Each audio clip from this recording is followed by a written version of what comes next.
السلام علیکم ورحمۃ اللہ وبرکاتہ۔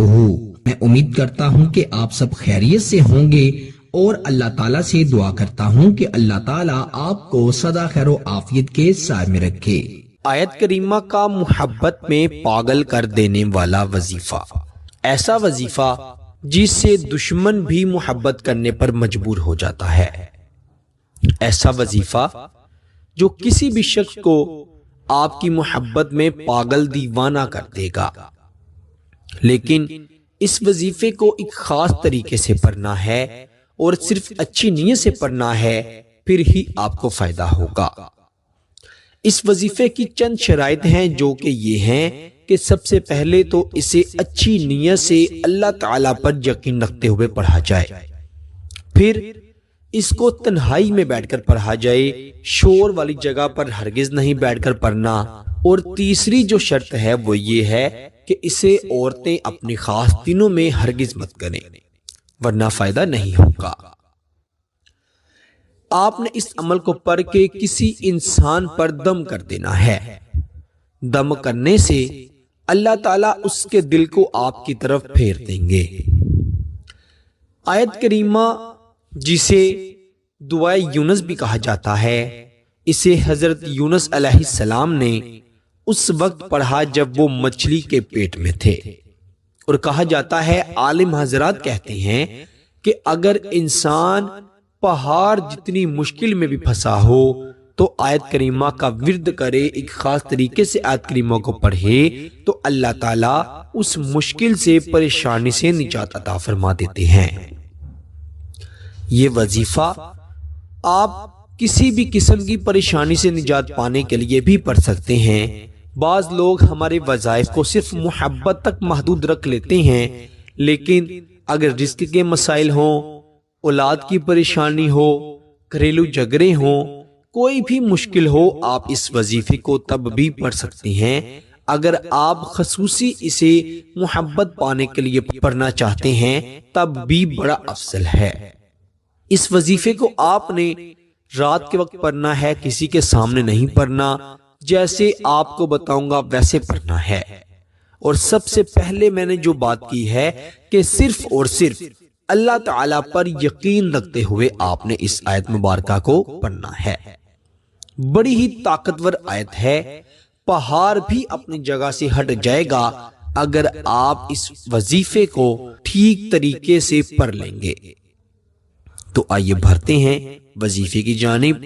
ایسا شخص جو سخت مزاج ہے، پتھر دل ہے، جس پر آپ کی محبت کا، آپ کے رونے دھونے کا کوئی فائدہ نہیں ہو رہا، کوئی اثر نہیں ہو رہا، اس شخص کو اپنی محبت میں گرفتار کرنے کے لیے، اپنے قدموں میں گرانے کے لیے، اسے اپنے لیے رلانے کے لیے، تڑپانے کے لیے آیت کریمہ کا یہ وظیفہ پڑھیں اور کمال اپنی آنکھوں سے دیکھیں۔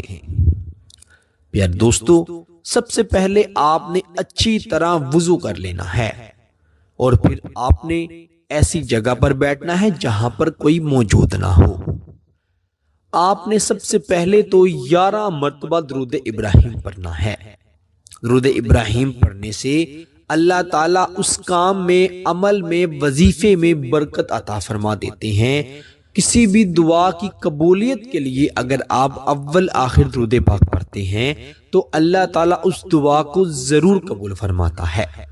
اس لیے درود پاک کی کثرت بھی کیا کریں، کسی بھی عمل یا وظیفے سے پہلے اور آخر پہ درود پاک ضرور پڑھا کریں۔ کوئی بھی درود پاک پڑھا جا سکتا ہے، چونکہ درود ابراہیم سب سے افضل درود ہے، اسی لیے آپ درود ابراہیم پڑھ لیں تو زیادہ افضل ہے، ورنہ اللہم صلی علی یہ بھی درود ہے، صلی اللہ علیہ وسلم بھی درود ہے، آپ کوئی بھی درود پڑھ سکتے ہیں، لیکن افضل درود جو ہے، مبارک درود جو ہے، وہ درود ابراہیم ہے۔ 11 مرتبہ درود ابراہیم پڑھ لیا، اب آپ نے 111 مرتبہ آیت کریمہ پڑھنی ہے، لا الہ الا انت سبحانک انی کنت من الظالمین، لا الہ الا انت سبحانک انی کنت من الظالمین۔ 111 مرتبہ آپ نے تحمل سے، اطمینان سے پڑھنی ہے۔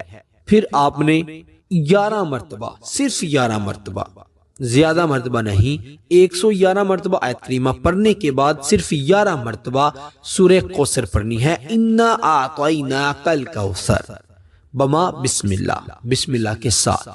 اس کے بعد آپ نے اللہ تعالی کا اسم مبارک اللہ الصمد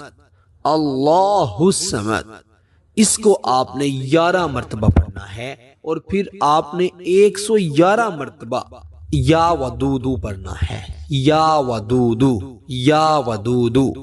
غور سے عمل کو سننا ہے، میں لکھ کر بھی آپ کے سامنے پیش کر رہا ہوں کہ سب سے پہلے 111 مرتبہ آپ نے آیت کریمہ پڑھنی ہے، لا الہ الا انت سبحانک انی کنت من الظالمین، پھر صرف 11 مرتبہ آپ نے سورہ کوثر پڑھنی ہے، پھر صرف 11 مرتبہ آپ نے اللہ الصمد پڑھنا ہے، پھر آپ نے 111 مرتبہ اپنے محبوب کا تصور کرتے ہوئے یا ودودو پڑھنا ہے، اور آخر پر بھی 11 مرتبہ درود ابراہیم پڑھ کر اس شخص پر تصور میں پھونک مار دیں۔ اگر تصویر ہے تو تصویر کو دیکھتے ہوئے یہ عمل پڑھ لیں، اس کے تصویر پر بھی دم کر دیں۔ انشاءاللہ رب کریم کے فضل و کرم سے وہ شخص آپ کا ہو جائے گا، اور ایسا ہوگا کہ پوری دنیا مل کر بھی اسے آپ سے جدا نہیں کر پائیں گے۔ کوئی کتنی بھی سازشیں کر لے، کتنی بھی بندشیں لگا دے، رکاوٹیں لگا دے، جادو ٹونے کر دے، اللہ کے فضل و کرم سے وہ شخص ہمیشہ آپ کا رہے گا۔ آپ چاہ کر بھی اس سے جان نہیں چھڑوا پائیں گے، وہ آپ سے اتنی محبت کرے گا۔ اگر بیوی اپنے شوہر کے لیے کرے گی تو اللہ کی قسم بڑا فائدہ ہوگا۔ جس شخص سے نکاح کی خواہش ہے اس کے لیے پڑھیں، منگیتر کے لیے پڑھیں، گھر میں کسی شخص کے دل میں اپنے لیے محبت عزت پیدا کرنا چاہتے ہیں اس کے لیے پڑھیں، انشاءاللہ بہت فائدہ ہوگا۔ لیکن یاد رکھیں، غلط مقصد کے لیے، ناجائز مقصد کے لیے ہرگز نہیں پڑھنا، ورنہ فائدہ نہیں ہوگا۔ اچھی نیت سے پڑھیں اور اللہ پر یقین رکھتے ہوئے پڑھیں، انشاءاللہ جو چاہیں گے پا لیں گے۔ میرے پیار دوستو، اس وظیفے کو اگر آپ ہفتے میں ایک بار یا مہینے میں ایک بار کر لیتے ہیں تو آپ اس کا اثر مرتے دم تک دیکھتے رہیں گے۔ اس وظیفے